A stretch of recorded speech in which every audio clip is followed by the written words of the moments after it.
How many times does the chorus repeat in your favorite song? And take a moment to think.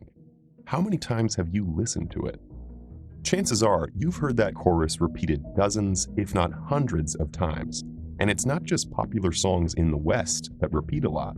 Repetition is a feature that music from cultures around the world tends to share. So why does music rely so heavily on repetition? One part of the answer comes from what psychologists call the mere exposure effect. In short, people tend to prefer things they've been exposed to before. For example, a song comes on the radio that we don't particularly like, but then we hear the song at the grocery store, at the movie theater, and again on the street corner. Soon, we are tapping to the beat, singing the words, even downloading the track. This mere exposure effect doesn't just work for songs. It also works for everything from shapes to Super Bowl ads. So what makes repetition so uniquely prevalent in music? To investigate, psychologists asked people to listen to musical compositions that avoided exact repetition. They heard excerpts from these pieces in either their original form or in a version that had been digitally altered to include repetition. Although the original versions had been composed by some of the most respected 20th century composers, and the repetitive versions had been assembled by brute force audio editing, people rated the repetitive versions as more enjoyable, more interesting, and more likely to have been composed by a human artist. Musical repetition is deeply compelling. Think about the Muppets classic, Mana Mana. If you've heard it before, it's almost impossible after I sing Mana Mana not to respond, doo, doo, doo, doo, doo. Repetition connects each bit of music irresistibly to the next bit of music that follows it.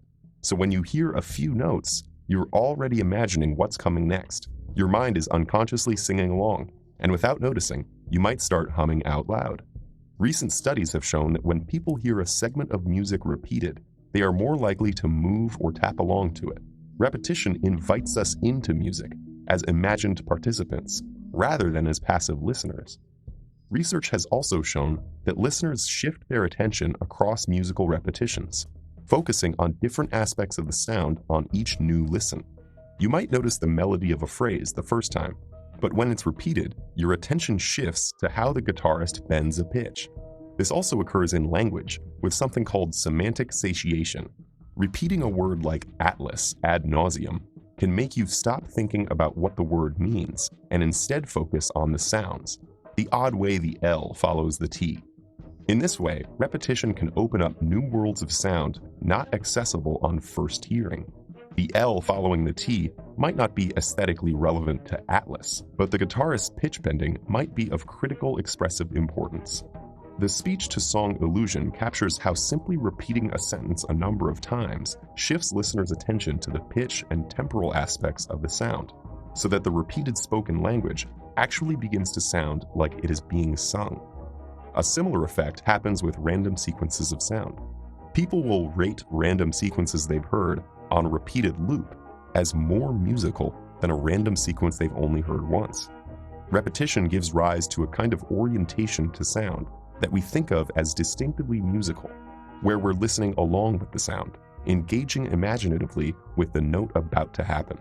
This mode of listening ties in with our susceptibility to musical earworms, where segments of music burrow into our head and play again and again as if stuck on repeat. Critics are often embarrassed by music's repetitiveness, finding it childish or regressive. But repetition, far from an embarrassment, is actually a key feature that gives rise to the kind of experience we think about as musical.